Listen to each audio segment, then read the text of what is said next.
තෙරුවන් සරණයි සදැහැති ඔබ සැමට.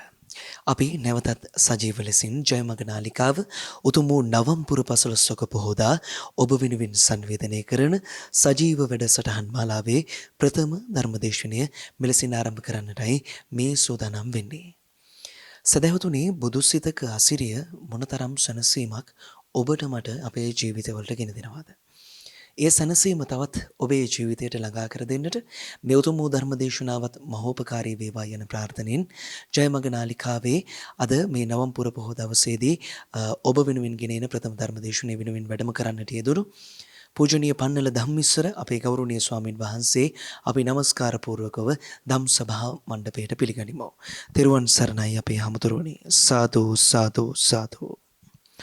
එසේනම් මෙතෙන් සිට මේ උතුම් වූ දේශනය මෙලෙසින් පවත්වන්නට ගෞරවනීය ස්වාමින් වහන්සේට අපි පාද නමස්කාර පූර්වකව ඇරයුම් කරමු. සාදු සාදු සාදු.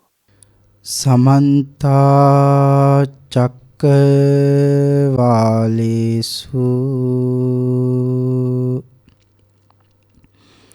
අත්‍රා ගච්ඡන්තු දේවතා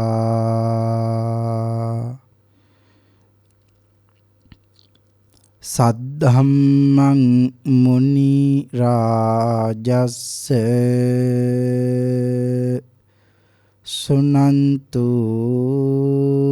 සග්ග මොක්ඛදං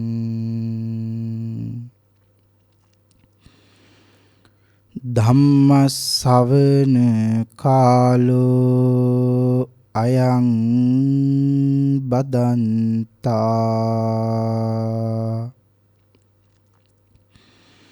ධම්ම ශ්‍රවණ කාලෝ අයං බදන්තා සද්ධම්ම ශ්‍රවණ කාලෝ අයං බදන්තා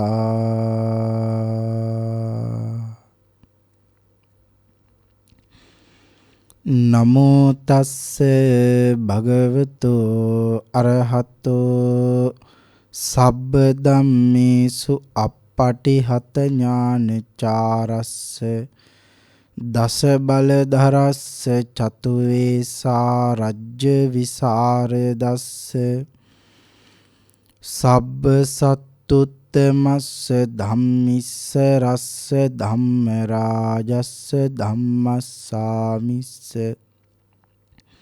තථාගතස්ස සබ්බඤුනෝ සම්මා සම්බුද්දස්ස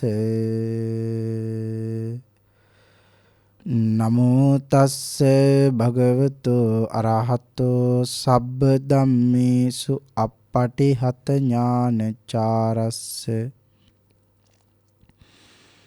දස බලධරස්ස චතු වේසා රජ්‍ය විසරදස්ස සබ්බ සත්තුත්තමස්ස ධම්මිස්ස රස්ස ධම්ම රාජස්ස ධම්මස්සාමිස්ස තථාගතස්ස සබ්බඤුනෝ සම්මා සම්බුද්දස්ස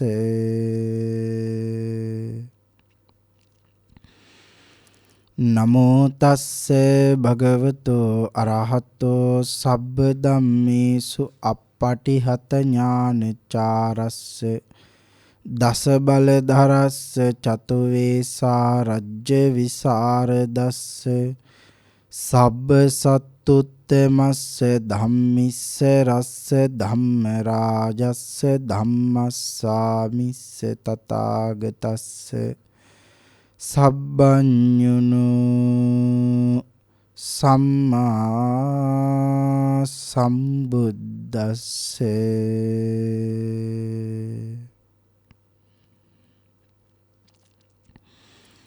අජ්ජේව කිච්ඡං ආතප්පං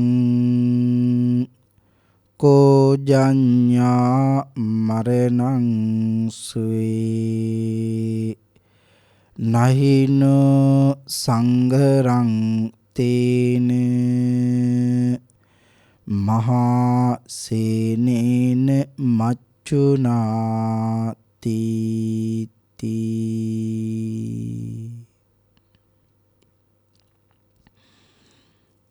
සද්ධර්ම ශ්‍රාවක කාරුණික ගුණගරුක සත්පුරුෂ පින්නතුනි, බොහෝම ශ්‍රද්ධාවෙන් යුතුව මේ පින්වත් පිරිස සැදී පැහැදී සෝදානම් වෙන්නේ තථාගත ශාන්තිනායක සම්මා සම්බුදු රජාණන් වහන්සේ විසින් ලෝක සත්වයින් පිළිබඳ අනන්ත අප්‍රමාණ කරුණාවෙන් දයාවෙන් මෛත්‍රියෙන් යුතුව අවබෝධ කොටගෙන දේශනා කොට වදාළ අති උතුම් ශ්‍රී සද්ධර්ම රත්නයෙන් අබමල් රේණුවකටත් වඩා අඩු බොහොම පුංචි දහම් කොටසක් දේශනය කරවාගෙන ධර්ම ගෞරවයේ පෙරදරි කොටගෙන දේශනාගත ධර්මය ශ්‍රවණය කරන්නත් එසේ ධර්ම ශ්‍රවණය කිරීමෙන් ලැබෙන අවවාද අනුශාසනා තම තමන්ගේ ජීවිතවලට එකතු කරගෙන වඩාත් නිවැරදි ඊ타මත් ධර්මානුකූල වූ මෙලව ජීවිතයක් සකස් කර ගන්නත් ධර්මානුකූල වූ නිවැරදි වූ මෙලව ජීවිතයක් තුළින් පරලොව සුගතිගාමී වූ ආයතික භවගාමී ජීවිතයකින් සැනසීමේ අති උතුම් වූ පරම පවිත්‍ර චේතනාවෙනුයි සද්ධර්ම ශ්‍රවණයේ සඳහා සැදී පැහැදී සෝදානම් වෙන්නේ. පින්තුනි, මේ ලෝක ධාතුවේ පවතින සියලුම දානයන් අභිභවනය කරමින් දිනන එකම මහත්ඵල මහානිසංසදායක දානමය පින්කම තථාගත ශ්‍රී සද්ධර්ම දානමය පින්කමයි. ආන්ගේ බව අපේ භාග්‍යවතුන් වහන්සේ පැහැදිලි කරන්නට යෙදුනි සක්දෙව් මහරජාණන් වහන්සේ අරමුණු කරගෙන. දෙවිඳුනි, මේ ලෝක ධාතුවේ ඇති සියලුම දානයන් අභිභවනය කරමින් දිනන්නේ තථාගත ශ්‍රී සද්ධර්ම දානමය පින්කමයි. අද මේ උතුම් වූ පුණ්‍යවන්ත පොහෝ දවසේ මුළු ලෝකෙටම ධර්මය දානී කරන්න සෝදානම් වෙන මේ පින්නතුන් සද්ධර්ම ශ්‍රාවකයන් බවටද පත් වෙනවා. පින්නතුනි, සසරින් ඈතර යන්න බලාපොරොත්තු වෙන හැමෝම සද්ධර්ම ශ්‍රවණය කළ යුතුමයි. ඒ කාරණාව පැහැදිලි කළේ භාග්‍යවතුන් වහන්සේමයි. සසරින් ඈතර යන්න සද්ධර්ම ශ්‍රවණය කළ යුතුමයි. භාග්‍යවතුන් වහන්සේ පැහැදිලි කරපු විදිහටම මේ ශාසනය ගමන් කළ යුතුමයි. අපිට ඕන විදිහට මේ ශාසනයේ ගමනක් යන්න බෑ කියන කාරණාව අපේ පින්නතුන් මනාව දන්නවා. අනීවරණ කියන සූත්‍රයෙන් අපේ භාග්‍යවතුන් වහන්සේ පැහැදිලි කළා සද්ධර්ම ශ්‍රවණය කරන ලොකු කුඩා හැම කෙනෙක්ම මහත් වූ බලාපොරොත්තුවක් හිතේ තියාගෙනම සද්ධර්ම ශ්‍රවණය කළ යුතුමයි. මොකද්ද ඒ අති උතුම් වූ බලාපොරොත්තුව? මා මේ ශ්‍රවණය කරන සද්ධර්ම දේශනාව තුළින් මාගේ සිතේ පවතින පංච නීවරණ ධර්මයන් යටපත් වේවා. ඒ වෙනුවට සප්ත බෝධ්‍යාංග ආදී ධර්මයන් වැඩි දියුණු වේවා. මේ අති ශ්‍රේෂ්ඨ සද්ධර්ම දේශනාව අතරතුරදීම මාහට අති උතුම් වූ මාර්ගයක් ඵලයක් අවබෝධ වේවා කියන ප්‍රාර්ථනාවෙන් යුක්තවම සද්ධර්ම ශ්‍රවණය කරන්නට වෙන යන බව අපේ භාග්‍යවතුන් වහන්සේ පැහැදිලි කරන්නට යෙදුනා. භාග්‍යවතුන් වහන්සේ දේශනා කරපු විදිහටම සද්ධර්ම ශ්‍රවණය කරමු. මේ උතුම් වූ කුසලය ඔබට මට ඊ타ම ඉක්මන් භවයක ඊ타මත්ම කෙටි කාලයකින් සුඛ සහගත ප්‍රතිපදාවෙන් ආර්ය ධර්මාවබෝධයෙන් සැනසීම උදෙසාම පාරමී වේවා කියලා ප්‍රාර්ථනා කරගනිමු. පින්තුනි, අද මේ උතුම් වූ ධර්ම දේශනාව සඳහා මම මාතෘකා කරගන්නට යෙදුනේ අපේ භාග්‍යවතුන් වහන්සේගේ තවත් එක ශ්‍රී මුඛ දේශනාවක්. අපේ බුදු පියාණන් වහන්සේ පැහැදිලි කළා මේ දේශනාව තුළින් අජ්ජේව කිච්ඡං ආතප්පං, අද කළ යුත්තේ අදම කරන්න ඕනේ. හෙටට කල් දාලා වැඩක් නැහැ. කල් දාන වැඩි හරියට සම්පූර්ණ වෙන්නේ නැහැ.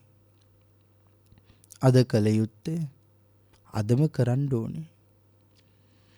දැන් කරන්න දෙයක් තියෙනවා නම් ඒක දැන් කරලා දාන්න ඕනේ. කල් දදා හිටියට ඇති වැඩක් නැහැ.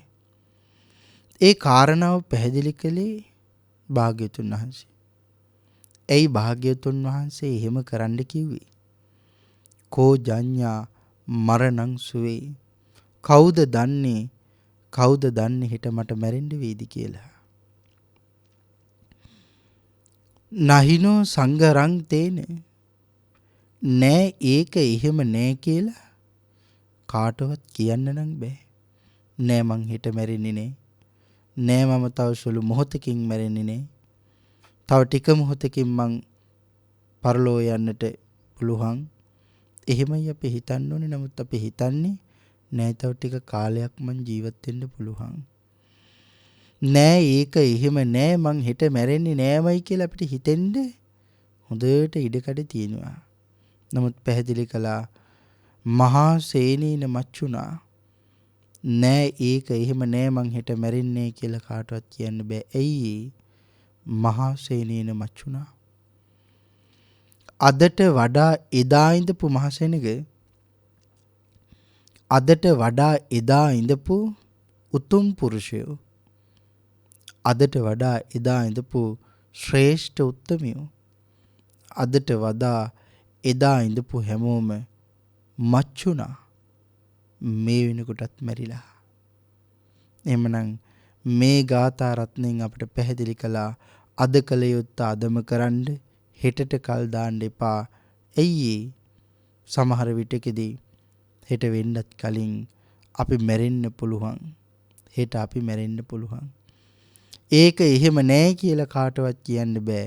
එදා ඉඳපු මහසෙනග අදට වඩා ඒගොල්ලෝ කොම් මැරිලා. එහෙමනම් මේ ගාථා රත්නය ආශ්‍රය කරගෙන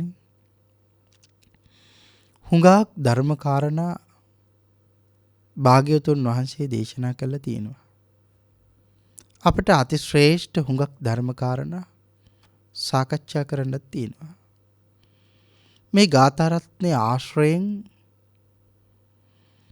අපි හැකිතාක් දුරට ධර්ම කාරණා ටික සාකච්ඡා කරන්න අපි උත්සාහ කරමු. පින්තුනි, මේ සසර බොහොම දිගයි.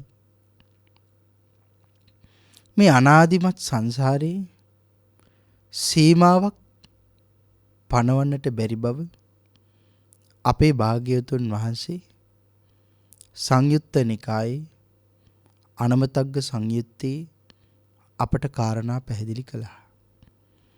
අනමතග්ගෝ යම් භික්කවේ සංසාරෝ පුබ්බහා කෝටීන පඤ්ඤායති. මහණෙනි, මේ සංසාර සාගරේ කෙලවරක් පනවන්නට නම් බෑ. එහෙමනම් මේ සසර හරියට කොයි වගේද?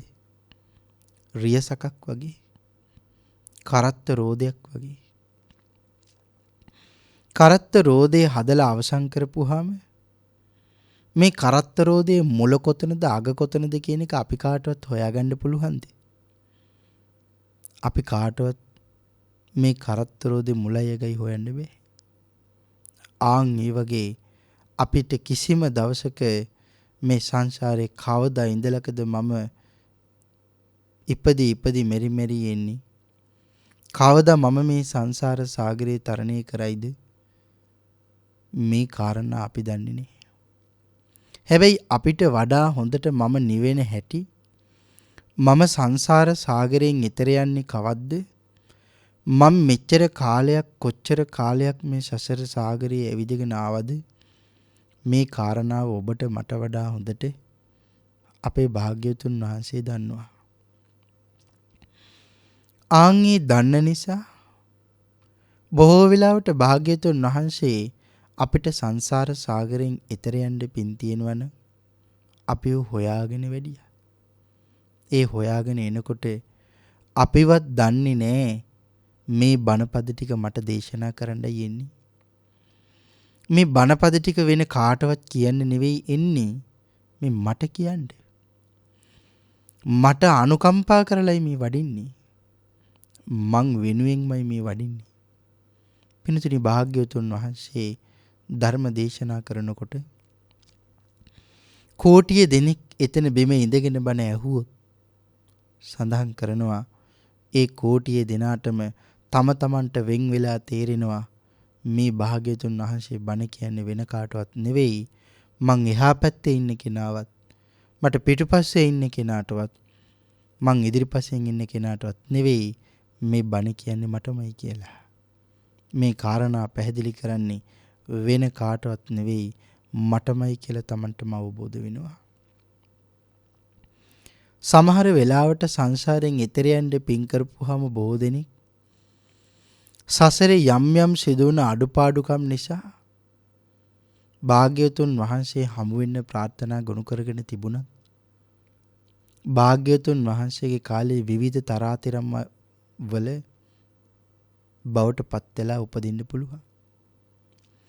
නමුත් මෙතන පැහැදිලි කරනවා ඒ කාරණාව අපි දන්නේ නැහැ. මම මේ ජීවිතයේ සසර නිමා කරනවා කියලා, මම මාර්ගඵල ලබනවා කියලා මමවත් දන්නේ නැහැ.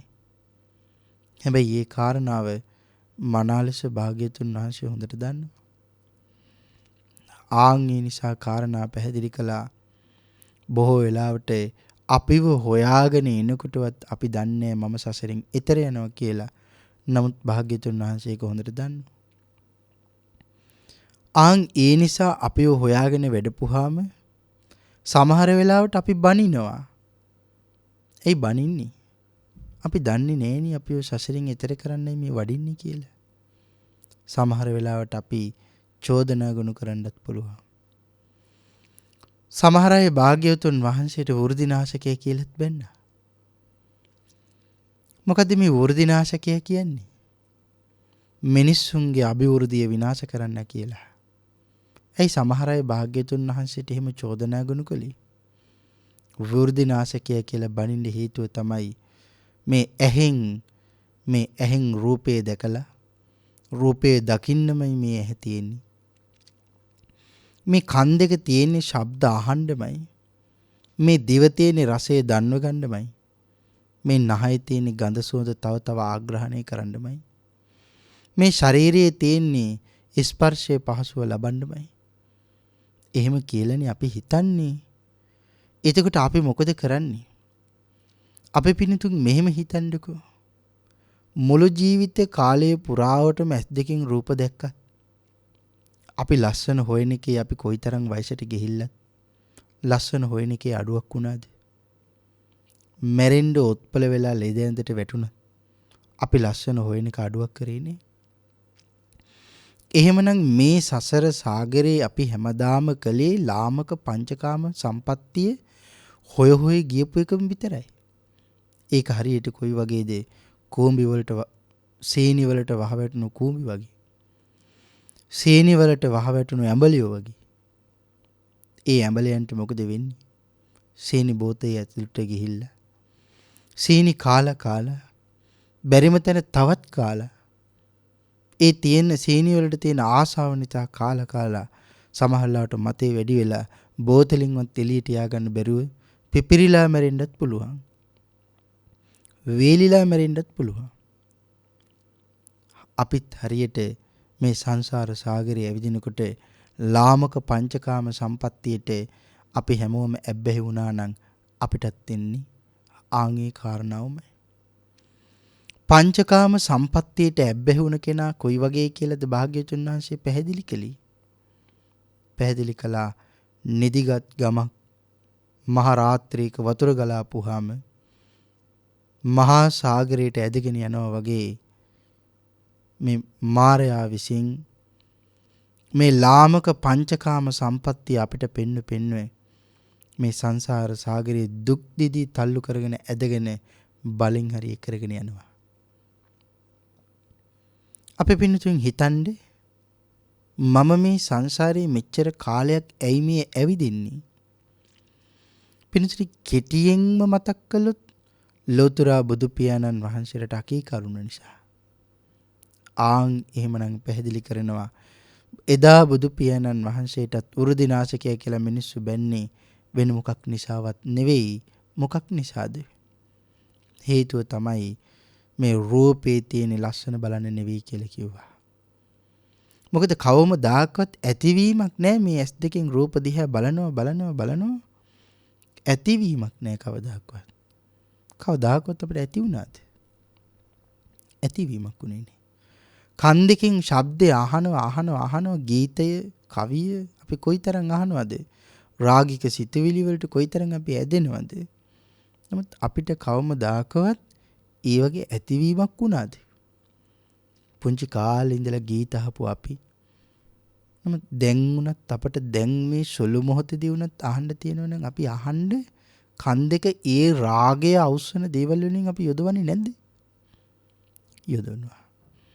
එක වතාවක් මේ ශාරීරියේ ස්පර්ශය විඳපු කෙනෙක් තව වතාවකින් නතර වුණාද? නෑනේ. තව අවස්ථා කීපයක් හරි මේ ශාරීරියට ස්පර්ශය ලබා ගන්න කටයුතු කරනවා. භාග්‍යවතුන් වහන්සේ පැහැදිලි කරේ මේවා බොහොම දුක් සහිත දේවල්. ඇයි දුක් සහිත දේවල් වෙන්නේ? මේ වගේ කවමදාකවත් ඇතිවීමක් නෑ. කොච්චර කළත් හැමදාම එකයි. ඒ කියන්නේ කොච්චර කළත් මට මදි. ඒ නිසා පැහැදිලි කළා ඕවා පස්සේ දුවනවට වැඩිය මේ සංසාර සාගරයෙන් එතර යන්න වෙරවැයන් වඩන්න මහණෙනි කියලා කාරණා පැහැදිලි කරාටයි එදා භාග්‍යවතුන් වහන්සේට බොහෝ දෙනා බැන්නේ. හැබැයි පස්සේ කාලේ බොහෝ දෙනෙක් එහෙම බැනපු අයත් භාග්‍යවතුන් වහන්සේ ළඟට ඇවිල්ලා සමාව ගත්තා. දන ගහලා පසඟ පිහිටුවලා පාද ස්පර්ශරේ කරමින් සිරිපාද සම්බාහනය කරමින් ස්වාමීනි අපිටයි වැරදුනේ. භාග්‍යවතුන් වහන්සේ වෙන කාටවත් නෙවෙයි වැරදුනේ අපිටයි වැරදුනේ. ඒ වැරද්දට අපිට සමා වෙන්න. බුදු පියාණන් වහන්සේ මහ කරුණාවෙන් සමාව දෙනකොට බුදු පියාණන් වහන්සේගෙන් බණ අහලා එහෙම වෘදිනාශකය කියලා බැනපු අයත් එදා බුදු පියාණන් වහන්සේ ළඟින් මේ සංසාර සාගරේ තරණය කළා. ඒකට හිතන්නකෝ බැනපු අයත් මෙහෙම සංසාර සාගරෙන් එතරට යන්න මාර්ගය විවර කරගත්තා නම් ඔබ වාගේ මං වාගේ අහිංසකයින් ගැන කවර කතාවද? එහෙමනම් අපි කොයිතරම් අහිංසකයිද? අපි බුදු පියාණන් වහන්සේගෙන් එක දෙවි කෙනෙක් ළඟට ඇවිල්ලා විශේෂ ප්‍රශ්නයක් අහනවා. ස්වාමීනි භාග්‍යවතුන් වහන්සේ වයසට යනකම්ම මේ ලෝකේ කරන්න තියෙනවා නම් යම් හොඳ දෙයක් වයසට යනකම්ම ඒ කරන්න තියෙන හොඳ දේ මොකද්ද? පුංචි කාලේ ඉඳලා වයසට යනකම්ම කරන්න තියෙන හොඳම දේ මොකද්ද? භාග්‍යතුන් වහන්සේ පිළිතුරු දෙනවා දෙවි පුත්‍රේ මේ ලෝකේ යම් කෙනෙක් ඉපදුනා නම් වයසට යනකම්ම කරන්න තියෙන හොඳම දේ තමයි වැදගත්ම දේ තමයි සිල් රකින්න එක කියලා භාග්‍යතුන් වහන්සේ කාරණා පැහැදිලි කළා. එහෙමනම් මැරෙන්න කාලේ එනකම්ම ජරාවටපත් වෙනකම්ම මරණාසන්න මොහොත වෙනකම්ම මුළු ජීවිත කාලයම අපට කරන්න තියෙනවා නම් යම් හොඳම දෙයක් ඒ දේ මොකද්ද කියලා ඇහුවහම භාග්‍යවතුන් වහන්සේ දුන්න පිළිතුර තමයි සිල් රකින්න එක කියලා. එහෙමනම් සීලය කියන කාරණාව කොයි තරම්නම් ශ්‍රේෂ්ඨ වෙනවද? පින්තුනි ලෝතුරා සම්මා සම්බෝධිය ලබා ගන්නත් පච්චේක සම්බෝධිය ලබා ගන්නත් ශ්‍රාවක බෝධියකින් සංසාර සාගරයෙන් එතෙර යන්න බලාපොරොත්තු වෙනවා නම් මේ හැම කාරණාවක් සම්පූර්ණ කරගන්නේ සීලේ ඒකාන්තයෙන්ම අත්‍යවශ්‍ය කරන කාරණාවක්. සීලය ගැන කාරණා පැහැදිලි කරනකොට අපේ භාග්‍යවතුන් වහන්සේ දේශනා කළේ නිති පන්සිල් පොහොය අටසිල් ආරක්ෂා කරගන්න උත්සාහ කරන්න කියලා. නමුත් අපි හිතන්න ඕනේ නිති පන්සිල් පොහොය අටසිල් ආරක්ෂා කරගන්න උත්සාහ කරන්න කිව්වහම අපේ ජීවිතේ අපි සිල් ආරක්ෂා කරගන්න උත්සාහ කළාද? අපි අවුරුදු 60ක් ජීවත් වුණොත් දවස් 365 අවුරුදු 60ක්. එතකොට හිතලා බලන්න දවස් කීයක් අවුරුදු 60 තුල තියෙනවද? මේ අවුරුදු 60 පුරාවටම අපි අඩුම තරමේ 12 වතාවක් නිවැරදිවම සිල් ආරක්ෂා කරගත්තද? අඩුම 12 පෝයක්. අපි වෙනතුන් හිතන්න ඕනේ මේ කාරණාව. ජීවිතේ කොයි තරම් සීලේ වටිනවද? වෙනතුනි මම ඊළඟට උපදින තැන තීරණය කරන්නේ සීලය. පින නෙවෙයි තීරණය කරන්නේ මම ඊළඟට උපදින තැන. මම ඊළඟට උපදින්නේ සුගතියේද? මම ඊළඟට උපදින්නේ නිරේද කියන කාරණාව තීරණය කරන්නේ සීලය. එහෙමනම් අනාදිමත් සසරේ හුඟක් සිල් රැකලා පින් කරලා මෙන්න මේ ලබන්න අපහසු දුෂ්කර මනුෂ්‍ය ජීවිතය අපි හැමෝම ලබා ගත්තා. කවමදාක්වත් හිතුවද හුඟක් දුක් විඳලා මේ මනුෂ්‍ය ජීවිතේ මල් ලැබුවේ මොකටද කියලා? පුංචි කාලේ වැටහෙන්නේ නැහැ කියලා කියන්න පුළුවන්. තරුණ වෙනකොට ජීවිතේ යම් අවබෝධයක් ඇති වෙන කාලයේ පුරාවටම එක දවසක් හරි හිතුවද ඇයි මම මේ මනුස්ස ලෝකෙට ඉපදුනේ කියලා? මොනවා කරලාද මම මේ මනුස්ස ලෝකෙට ආවේ කියලා අපි බැලුවද? මොනවා කරගන්නද මේ මනුස්ස ලෝකෙට ආවේ කියලා බැලුවද? කොයි තරම් මම මේ මනුස්ස ලෝකෙට එන්නේ දුක් විඳද කියන කාරණාව බැලුවද? එච්චර දුක් විඳලත් මේ වගේ මනුස්ස ලෝකයක අපි ඉපදුනේ මොනවා කරගන්නද මට කියලා මං හිතුවද? මං කවදා මැරෙයිද? මැරිලා මොන ලෝකේ යයිද කියලා අපි කවදාවත් කල්පනා කළාද? ජීවිතයේ අවබෝධයටපත් වෙන කාලේ. නමුත් පහුවෙනකොට අපට වැටහෙනකොට පහුවෙලා හරි වැටහෙනකොට අපිට හුඟක් දුක හිතෙනවා. අනේ දැන්නේ මට මේ කාරණා තේරෙන්නේ. එදා මට මේව තේරුණා නම් මම අද වෙනකොටත් භාග්‍යතුන් වහන්සේගේ ශාසනය කොයිතරම් දුරක් ගිහිලාද? ආන්ගේ කාරණාව හිතලා බලන්නකෝ. එහෙමනම් පැහැදිලි කළා වයසට යනකම්ම යම් දෙයක් කරන්න තියෙනවා නම් ඒ දේ මොකද්ද ස්වාමීනි කියලා දෙවි පුත්‍රය අහපුවාම භාග්‍යතුන් වහන්සේ ලැබලා දුන්න පිළිතුර තමයි වයසට යනකම්ම කරන්න තියෙන හොඳම දේ පුළුවන් තරමින් ජීවිත පරිත්‍යාගයෙන් හරි රැක ගන්නවා නම් සීලය. ආන් ඒකයි මතක් කළේ මම ඊළඟට උපදින තැන තීරණය කරන්නේ සීලය.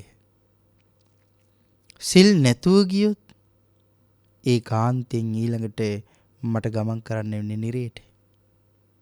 හිතන්නකෝ බ්‍රහ්ම ලෝකවල මං ඉපදිලා හිටියා. දිව්‍ය ලෝකවල මං ඉපදිලා හිටියා. එතනින් බ්‍රහ්ම ලෝකවල වලින් පල්ලහැට වැටිගෙන ආපු මම අවසානයේ නතරුනේ දිව්‍ය ලෝකවල වල. දිව්‍ය ලෝකවල වලත් පල්ලෙහින් පල්ලහැට වැටිගෙන ආපු මම දැන් නතරුනේ මෙන්න මේ මනුස්ස ලෝකේ. මෙතනිනුත් මම ඊළඟට මේක අතහැරලා ගියපුවාම මේ මනුස්ස ජීවිතය හරියට තුම්මන් හන්දියක් වගේ. තුම්මන් හන්දියට ගිහිල්ලා කල්පනා කරනවා මම කොයි පාරේද යන්න ඕනේ? වම් අත පැත්තේ පාරේද? කෙලින් පාරේද? එහෙම නැතිනම් පල්ලෙහාට තියෙන පාරේද? තමන්ට මේ ලැබිලා තියෙන ජීවිතය අනාගත ජීවිත කෝටි ගාණක් සැපවත් කරගන්න පුළුවන් ජීවිතයක්. ආන් ඒකටයි මේ ජීවිතය අපි ලැබුවේ. අනාගත ජීවිත කෝටි ගාණක් සැලසුම් කරලා සංසාර සාගරයෙන් එතර යන මඟ ඊ타මත්ම කෙටි කාලයකින් එක්මම් භවයක සසරින් එතර යන්න ඕන නිසායි මේ සසරේදී මේ වගේ මනුස්ස ජීවිතයක් අපි ලැබුවේ.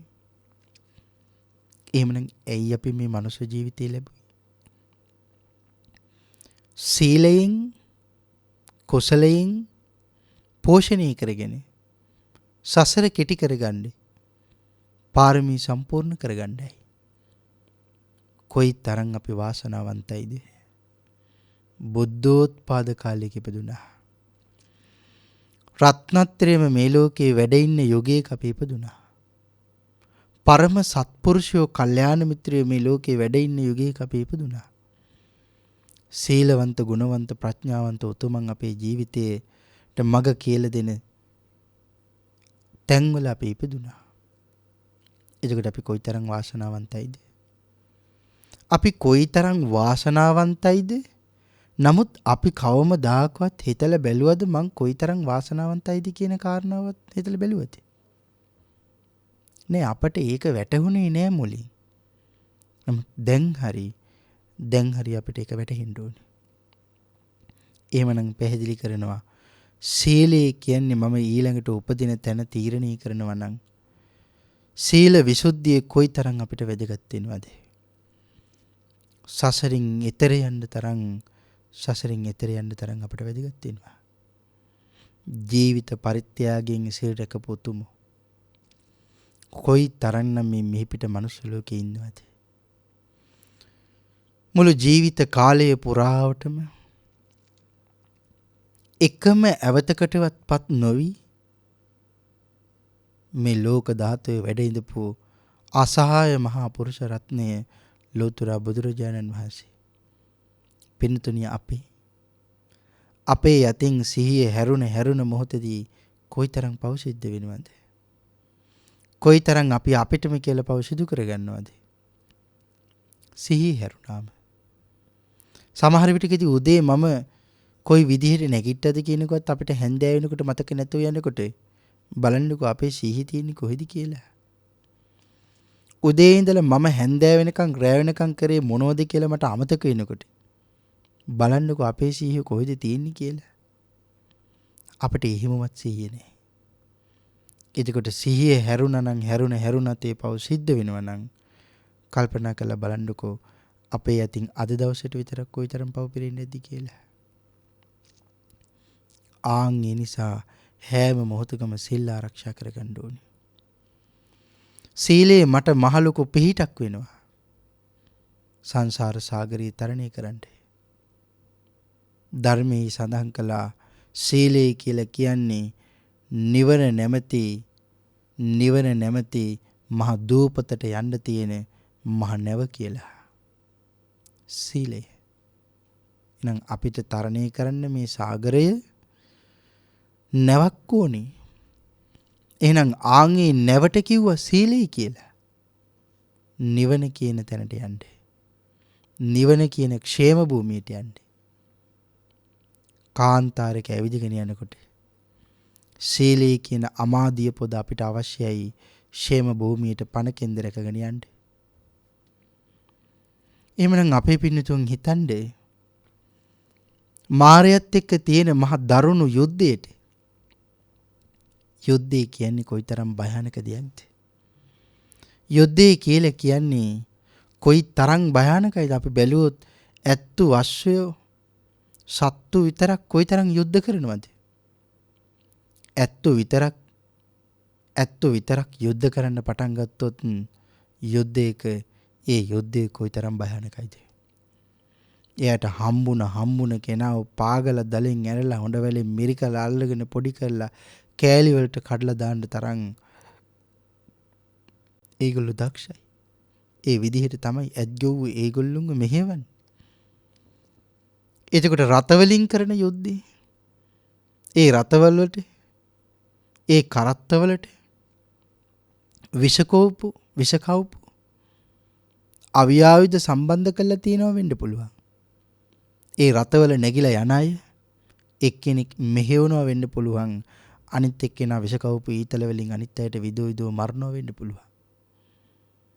අර අශ්වයෝ ඒ රත ඉස්සරහා දුවගෙන යනකොට ඒ දුවන වේගෙට කෙනෙක් අහු වුණොත් එහෙම පෑගුණොත් එහෙම කොයිතරම් මහ විනාශයක් වෙනවද? හිතන්නකෝ සත්තු විතරක් යුද්ධ කරන්න ගත්තාම කොයි වගේද? යුද්ධයක් කියන්නේ චතුරංගනී සේනාවක් ඉන්න තැන. ඇත්තස්රිය පාබල මේ සියල්ලගෙම වෙන්නේ යුද්ධයක්. එහෙනම් යුද්ධයක් කිව්වහම අපිට විශේෂයෙන් මතක් වෙන්නේ මහලොකු ලේවිලා. මහ විශාල ඝාතනයක්. හිස් තැන් වල අත් තැන් වල කකුල් තැන් වල ඇඟේ කඳ වෙනම තැන් වල. එහෙමනම් පැහැදිලි කළා මේ මායя සමග තියෙන යුද්ධයක්.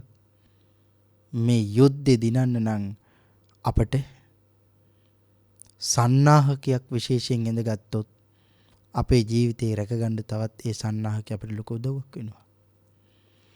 ආන්ගේ අඳින සන්නාහකයට කිව්වා සීලය කියලා. එහෙනම් ඒ යුද්ධෙට යනකොට අපිට ඇඟ පළඳින්න තියෙන ආරක්ෂක උපකරණයටත් කිව්වා සීලය කියලා. මේ මරුවා සමග යන යුද්ධෙට, මායя සමග යන යුද්ධෙට. එතෙන් වෙලාවට බොහෝ වෙලාවට අපි වයසට යනකොට අපේ කාලය අඩාල වේගෙන අඩු වේගෙන යනකොට තරුණ කාලේ නම් අපිට ඒ කාරණා වැටහෙන්නේ නෑනේ. යොබ්බන මදේ. මේ යොබ්බන මදේ කියන්නේ තරුණ මදේ. තරුණ කාලේ අපිට තේරෙන්නේ අපි මැරෙනව දවසක කියන එක අපි දැනගෙන හිටියට මං ඉක්මනින් මැරෙයි කියන එක අපිට තේරෙන්නේ නෑනේ. ඒ නිසා බොහොම මේ ලාමක පංචකාමයේ පස්සේ දුවදුව හරි අමුතු ජීවිතයක් ගත කරන්නේ අපේ ජීවිතය අපි කටයුතු කරගන්නවා. නමුත් ජීවිතේ එක වතාවක්වත් අපි හිතුවද මම තරුණ වුණත් මේ ලස්සනට තියෙන හැම ටික දවසක වේලිලා යනවා. මේ ලස්සනට තියෙන අත්පා, මේ ලස්සනට තියෙන මුහුණ, මේ ලස්සනට තියෙන මේ පංචේන්ද්‍රියන් ඇස කන නාසය ශරීරය දිව මේ ආදී මේ සියල්ල දවසක මිලින වෙලා යනවා කියන කාරණාවවත් අපි දැනගෙන හිටියද? අපි මේ කාරණාව ජීවිතේ එක වතාවක්වත් කල්පනා කළාද? භාග්‍යවතුන් වහන්සේ පැහැදිලි කළේ ඉපදුනා නම් අපිට මේ ලෝකේ යම් දවසක අතහැර දාලා මැරලා යන්න සිද්ධ වෙනවා. ඒකට සඳහන් කරන්න තියෙන පුංචිම උදාහරණයක් තමයි අපේ පින්නතුන් දැකලා තියෙනව නේද? හතු මහ පොළොවේ ඉඳලා පොළොව යට පස් කඩාගෙන උඩට එනකොට මේ හත්ත උඩ පස් කැටයක්, වැලි කැටයක්, ගල් කැටයක්වත් තියාගෙනයි උඩටම යන්නේ. ආන් ඒ වගේ මනුලොවට අපි ඉපදිනකොටම ඉපදෙන දවසේ ඉඳලම මරණීය ඉහමුදුනේ තියාගෙන ඉන්නේ. අපි ඒ කාරණාව ජීවිතේ එක වතාවක්වත් අපි කල්පනා කළාද? මම අද ළමෙක් වගේ හිටියට තව ටික කාලයකින් වැඩෙනවා. මම තරුණයෙක් වෙනවා. තරුණයෙක් වුණාම යම් දවසක මම වැඩිහිටියෙක් වෙනවා. වැඩිහිටියෙක් වුණාම මම වයසට යනවා. වයසට ගියපු මම ලෙඩ ඇඳට වැටිලා හෝ ඔත්පල වෙලා හෝ ලෙඩ ඇඳට වැටලා දුක් විඳින්න පුළුවන්. ජාතිය ජරාවටපත් කරනවා. ජරාවටපත් වීම ව්‍යාධියටපත් කරනවා. ව්‍යාධියටපත් වීම ඊළඟට නම් මට යන්න තියෙන්නේ අපි කවුරුත් කැමති නැති අකුරු හතරකට. ඒ තමයි මරණය කියන කාරණාව. අපි කිසිම දවසක මැරෙන්න කැමති නෑ. ජීවිත තණ්හාව පෘථග්ජන අපි හැමෝගෙම හිතේ තියෙනවා. එහෙනම් වයසට ගිහිල්ලා නෙමෙයි, තරුණ කාලේ නෙමෙයි, පුංචි කාලේ නෙවෙයි, මොන කාලයක නමුත් අපි මැරෙන්න කැමති නෑ. නමුත් මැරෙන්න කැමති නැති වුණා කියලා අපිට අපේ ජීවිතේ රැකගන්න පුළුවන්ද? බෑනේ. මායя කියන කෙනා අපි ළඟට ආපුවාම අපි ළඟට ඇවිල්ලා හිටගෙන කිව්වොත් දැන් කාලේ හරි එහෙනම් හා යමු යන්න සෝදානම් වෙන්න කියලා කියයිද? නෑ යමු කියලාමයි කියන්නේ. යන්න සෝදානම් වෙන්න කියලා 아무තුවෙන් කාලයක් දෙන්නේ නෑ. ඔහු අපි ළඟට ඇවිල්ලා හිටගත්තාම අපිට යන්නම සිද්ධ වෙනවා. එහෙනම් යමු කියලා කිව්වහම මට කියන්න පුළුවන්ද තව තප්පරයක තරම් කාලයක්වත් මට දෙන්න? තව විනාඩි 5ක් දෙන්න මම මගේ දරුවන්ට කියලා එන්නම් මට යන්න ඕනි කියලා. මං කියලා එන්නම් මගේ බිරිඳට, මගේ ස්වාමියාට, මගේ හිතවතාට, මං ළඟින්ම ඇසුරු කරන මගේ හොඳම යාළුවට, මං ළඟින්ම ඉන්න අයට මට කියලා එන්න ඕනේ මං යනවා කියලා. මට ඒකට අවස්ථාවක් දෙන්න. එහෙම නැතිනම් මං රත්තරන් දෙන්නම්, රිදී දෙන්නම්, මුදල් දෙන්නම්, කාවණු දෙන්නම්, අවශ්‍ය කරන හම්බ කරපු ශේෂතම දෙන්නම් මට තව සුළු මොහොතක් ජීවත් වෙන්න ඉඩ දෙන්න. කිව්වට මාරයා දෙයිද? දෙන්නේ නේ. ওই කාරණාව භාග්‍යතුන් වහන්සේ පැහැදිලි කළා පබ්බතූපම කියන සූත්‍රයේ. අපේ පසේනදි කොසල් මහරජුරෝ දවසක් භාග්‍යතුන් වහන්සේ හම්බ වෙන්න යනකොට පසේනදි කොසල් රජුරෝංග ඝාතනය කරන්න හොරු 500ක් කටයුතු සෝදානම් කරලා රජුරෝගේ පින්බලය නිසා හොරු 500ක් රජුරෝංග ඝාතනය කරන්න ඉන්නවා කියන කාරණාව දැනගන්නවා. හොරුන්ට අමතක වුණාද කොහෙද මේ මහරජුරෝ කියන්නේ එදා දඹදිව තලයේ පුරාවට හිඳපු මහා සේනාධිපතියන් අතර එක්කෙනෙක් කියලා. පස්සේ හොරු 500ම අල්ලගෙන දඬුවම් දෙන්න රජුරෝ තීරණය කරනවා. කොහොමද දඬුවම් දෙන්නේ? කාරණා පැහැදිලි කරනවා. උල් 500ක් ගෙනල්ලා පාර දෙපැත්තේ හිටවනවා 250 හිටෝලා මූණට මූණ පාර දෙපැත්තේ ඉඳලා මූණට මූණ Taman දිහා බලාගෙන ඉන්න විදිහට පස්සේ නැති කොසල් මහ රජුරෝ මේ හොරු 250 පාර දෙපැත්තේ උල තිබ්බා. උල තියලා බුදුරජාණන් වහන්සේ ළඟට ගියා. භාග්‍යතුන් වහන්සේ අහනවා මහරජේ වෙනදා ඉන වෙලාව නෙවෙයි නිසා මේ මහදවාලේ කොහේ ඉඳලාද මේ එන්නේ කියලා. භාග්‍යතුන් වහන්සේට කාරණාව කියන්නත් බෑ. නමුත් භාග්‍යතුන් වහන්සේ දන්නේ නැහැ නෙවෙයි. භාග්‍යතුන් වහන්සේ දන්නවා. නමුත් රජුරන්ට භාග්‍යතුන් වහන්සේට කියන්න බෑ ස්වාමීනි මම 500ක් උල තියලා යාවි කියලා. ඒ නිසා මතක් කළා ස්වාමීනි භාග්‍යතුන් වහන්සේ යම් රජෙකුට ශාස්ත්‍රීය වංශික ඔටුනු දරන ඔටුනු පළඳින යම් රජෙකුට පැවරුණු වගකීමක් තියෙනවා නම් ඒ වගකීම ඒ රාජකාරිය සිද්ධ කළයි මම මේ ආවි කියලා කිව්වා. එතකොට රජුරු බොරු කිව්වේ නේ.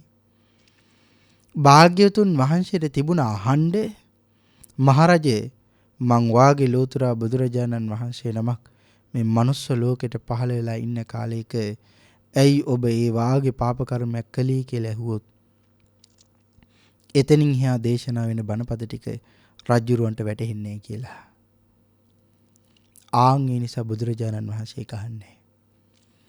ඒ වෙලේ භාග්‍යතුන් වහන්සේ හරි අපූර්ව උදාහරණයක් ගෙනලා දක්වනවා මහරජේ. සිව් දිසාවෙන්ම ඔබට ඊ타මත්ම විශ්වාස කරන්න පුළුවන් ඇමතිවරු 4 දෙනෙක් ඉන්නවා.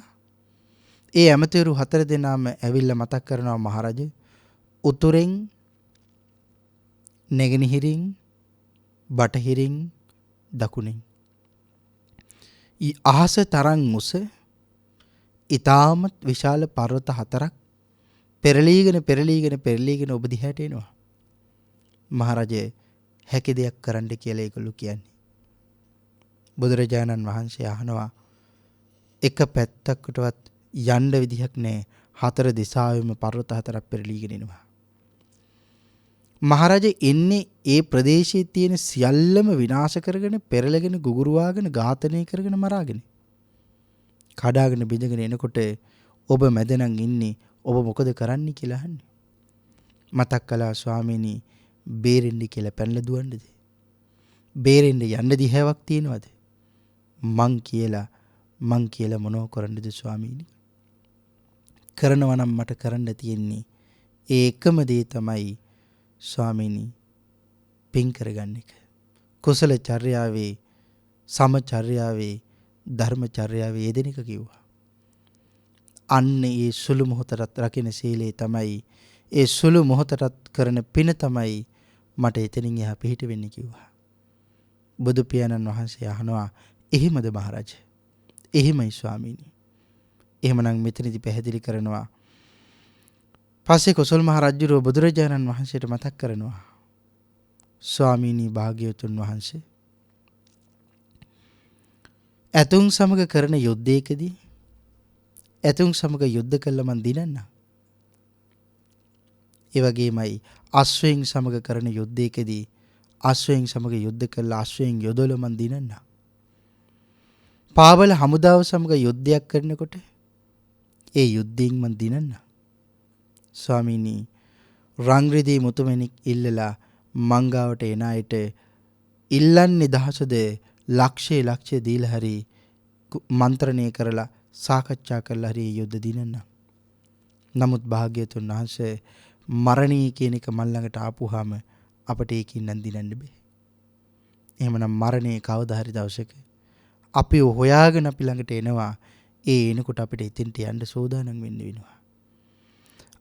එහෙමනම් ඒ මරණය කියන ධර්මතාවයට අපට මූණ දෙන්න තියෙන හොඳම ආයුධය තමයි සීලය, ශ්‍රද්ධාව, කුසලය, පින් කිරීම. ජීවිතේ එක වතාවක් හරි හිතන්න, මම අඩුම තරමේ අර්ධ උපෝසතේවත් රැකගත්තද? අඩුම තරමේ එක පොයේ දවසකට පැත්තකට වෙලා ඉඳගෙන මහ උපෝසතේවත් මං රැකගත්තද? මොකද මේ අර්ධ උපෝසතේ කියන්නේ පැය 12ක් නිවැරදිවම සිල් ආරක්ෂා කරනවා. මහ උපෝසතේ කියන්නේ පැය 24ක් නිවැරදිවම සිල් ආරක්ෂා කරනවා. මම ජීවිතේ එක වතාවක්වත් අර්ධ උපෝසතේවත් මහ උපෝසතේවත් රැකගත්තද? ශාක්‍ය වංශිකයෝ මුල් කාලේදී හුඟා මාන්නකාරයි. නමුත් ශාක්‍ය වංශිකයෝ බුදුරජාණන් වහන්සේ නිසා දමනය වුණා. භාග්‍යතුන් වහන්සේ නිසා සංසාර සාගරයෙන් එතෙර යන්නත් පාර විවර කරගත්තා. විඩූඩබ මහරජුරුව පලිගණ්ඩයි එන්නේ. ශාක්‍යය තරම් මේ ලෝකේ දක්ෂ වෙනත්, සටනට දක්ෂ, යුද්ධයට දක්ෂ මහ නොනැති අය මේ ලෝකේ තව කොහෙවත් නැහැ. ඒ තරම්ම දක්ෂයි. යුද්ධයට ගියොත් යුද්ධෙන් ඒකාන්තයෙන්ම ශාක්‍යය දිනනවාමයි. ඒ කාරණාවමයි පැහැදිලි කරන්නේ. කොසල් රජුරුව අභාවයට ගියපුවාම විඩූඩබ රජුරුව ශාක්‍යයන්ගෙන් පලිගණ්ඩෙනවා. ඒ පලිගන්න එන වෙලාවේදී ශාක්‍යයෝ සිල් සමාදන් වෙලා ඉන්නේ. කොයි තරම් සීලයක් රැක්කද? බුදු පියාණන් වහන්සේගෙන් දමනය වුණාම භාග්‍යතුන් වහන්සේ අහනවා, ශාක්‍යවරුනි මොනවද රකින්න සිල්? ස්වාමීනි අපි පන්සිල් රකින්නවා ස්වාමීනි. ආන්ගේ විලේ කාරණා පැහැදිලි කළා. ශාක්‍යවරුනි පන්සිල් රැකලා ඇතිද? එහෙමයි ස්වාමීනි, එහෙමයි. එහෙනම් අපි අටසිල් රකින්නම් කියලා. අපිට නිවැරදිවම පංචශීලයේවත් රැකගන්න කොයිතරම් කාලයක් යනවද? නමුත් ශාක්‍යයෝ කියන්නේ එදා ඉඳලා මුළු ජීවිත කාලයේ පුරාවටම අෂ්ටාංග සීලය ආරක්ෂා කරපු මහ පුණ්‍යවන්තයෝ. පහට වඩා තව ටිකක් වැඩි වෙනකොට අපිට කම්මැලිකමකුත් ඇති වෙනවා. මේ සීලය රැකගන්නේ අපි කොහොමද කියලා. බොහෝ වෙලාවට සිල් සමාදන් වෙලා ඉන්නකොට නමුත් අපි ලාමක පංචකාමයන් වලට ආස වෙලා, නීවරණයන් වලට යට වෙලා අපි කටයුතු කරනවා. එතකොට නීවරණ. ඇයි මේ නීවරණ කියන්නේ? නී කියන්නේ නිවන, වරණ කියන්නේ ආවරණය කරලා දානවා, වහලා දානවා. එහෙනම් නිවන වහලා දාන ධර්මතා පංච නීවරණ. සිහිය හැරුණොත් සිල් සමාදන් වෙන්න හරි ඇවිල්ලා අපි කොයිතරම් අපිට මේ කියලා විනාශයක් කරගන්නවද? එහෙමනම් මේ කාරණා ජීවිතේ කොයිතරම් අපි කල්පනා කරන්න ඕනද? ජීවිතේ ඕනෑ තරම් වැරදි කරපු අයට තවමත් හැදෙන්න කාලේ තියෙනවා. එයි තාම මම මැරිලා නැහැ. කෝ ජඤ්ඤා මරණං සුවේ. හෙට මට මැරෙන්න වෙයිද කියලා අපි කවුරුත් දන්නේ. අජාසත්ත මහරජුරෝ කොයිතරම් වැරදි කළාද? බුදුරජාණන් වහන්සේ ළඟට ඇවිල්ලායි සමාව ගත්තේ. ස්වාමිනී, මන්තරම් පව්කාරයෙක් තව මේ ලෝකේ නැහැ. මන්තරම් ඔබ වහන්සේට ද්‍රෝහිකම් කරපු මිනිහෙක් තව මේ ලෝකේ නැහැ. මම මහ පව්කාරයෙක් ස්වාමීනි. අඬ වැඳ පැදකුණු කර සමවර ගන්නේ. අද පටන් මුළු ජීවිත කාලය පුරාවටම ඔබ වහන්සේ සරණ යනවා ස්වාමීනි. මේ සරණ සසරින් එතර වෙනකම් පිහිට කරගන්නවා ස්වාමීනි. ඔබ වහන්සේ තමයි මගේ ගුරුවරයා. මං ඔබ වහන්සේගේ ශිෂ්‍යයා. කොයිතරම් වැරදි කරපු කෙනෙක් නමුත් හැදෙන්න පුළුවන් කියන කාරණාවයි මේ මතක් කළේ. හැබැයි ඒක කල් දාන්න එපා. කල් දාපුවම වෙන්නේ අපිට විනාශයක්. එහෙනම් අජ්ජේව කිච්ඡං ආතප්පං, අද කළ යුත්තේ අදම කරන්න. කෝ ජඤ්ඤා මරණං සුවේ. කවුද දන්නේ හිට මැරෙන්න වේවි කියලා. නහිනෝ සංගරං තේන, නෑ ඒක එහෙම නෑ කියලා කාටවත් කියන්න බෑ. මහා සේනේන මච්චුනා, අදට වඩා එදා ඉඳපු ඔක්කොම මේ වෙනකොට මැරිලා.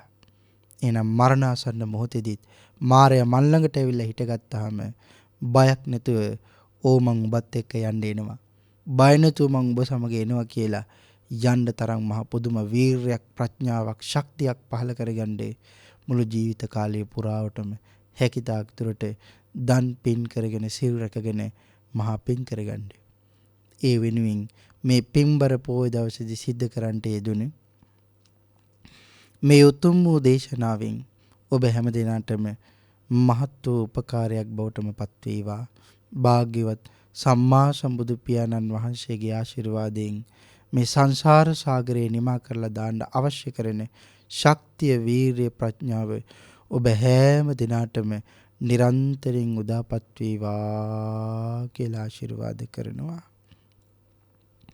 මේ උතුම් වූ සද්ධර්ම දේශනාව තුළින් රැස්කල එක්කල සියලෝම පුණ්‍ය සම්භාර ධර්මියෝ අපි හැමදෙනාම අතේ මිටේ තියාගෙන ඉන්න මොහොතේ අඩු නැතුව ඒ හැම කුසලයක්ම සම්මා දිට්ඨිගත බ්‍රහ්ම රාජයන්, දිව්‍ය රාජයන් වහන්සේලා අඩු නැතුව අනුමෝදන් වේවා. ඔබේ මගේ නමින් නැසී පරලෝ සැපත් සංසාරගත ඥාති වර්ගයා මේ සියලු කුසලයෝ අඩු නැතුව අනුමෝදන් වේවා.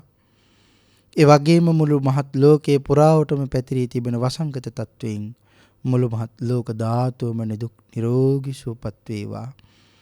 ත්‍රිවිධ හමුදාව, පොලිසිය, සෞඛ්‍ය කාර්යාංශයේ හැම දිනාටමත් මේ සියලුම කුසලයන් අඩු නැතුව අනුමෝදන් වේවා. ඔබ සියලුම දිනාටමත් අපි හැම දිනාටමත් ඊ타මත්ම ඉක්මන් භවයක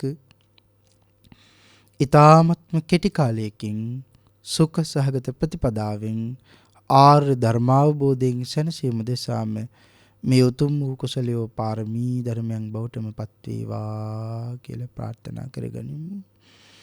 ආකාසට්ඨා ච බුම්මට්ඨා දේවා නාග මහිද්దికා පුඤ්ඤන්තං අනුමෝදිත්වා චිරන් රක්칸තු ලෝක ශාසනං තී දේවෝ වස්සතු කාලේන සස්ස සම්පatti හෝතු ච පීතෝ භවතු ලෝකෝ ච රාජා භවතු ධම්මිකෝ. සාදු සාදු සාදු.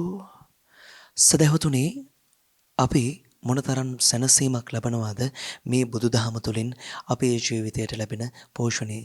ඉතින් අද දවසේ මේ උතුම් වූ සජීව දේශනාව වෙනුවෙන් ධම් සභා මණ්ඩපයට වැඩම කරමින් ඊටමත් හරවත් වටිනා ධම් දෙසුමක් ඔබට මට අපේ ජීවිතයේ සුබවාදීව දකින්නට අවේද ධම්මයන්න් වහන්සේ විසින් දේශනා කරන්නට යෙදුණු ඒ ශ්‍රී සද්ධර්මයේ අපට අපේ ජීවිතයට අපේ ඉලක්කය කරා රැගෙන යන්නට උතුම් වූ දේශනෙන් අපව පෝෂණය කරපු පූජනීය පන්නල ධම්මිස්සර අපේ ගෞරවනීය ස්වාමීන් වහන්සේට නිදුක් නිරෝගී චිරජීවනීය සුවසම්පන්නිය ලැබේවායි අපි සියලු දෙනා සාදු නාදනම්වා ප්‍රාර්ථනා කරමු. සාදු සාදු සාදු. එසේනම් මීළඟ දේශනාව උදෑසන 9:30ට තවත් ස්වල්ප මොහොතකින් අපි ඔබට සජීව ලෙසින් ගෙනෙන්න සූදානම්. පූජනීය උඩදුම්බර සෝබිත අපේ ගෞරවනීය ස්වාමින් වහන්සේ මීළඟ දේශනාව පවත්වන්නේ. අපි ඊළඟ දේශනාව ඔබ වෙනුවෙන් ගෙනීමේ බලාපොරොත්තුවෙන් කෙටි විරාමයක් සඳහා ප්‍රධාන පාලක මැදිරියට සම්බන්ධතාවය ලබා දෙන ඔබ සැමට සම්මා සම්බුදු සරණයි.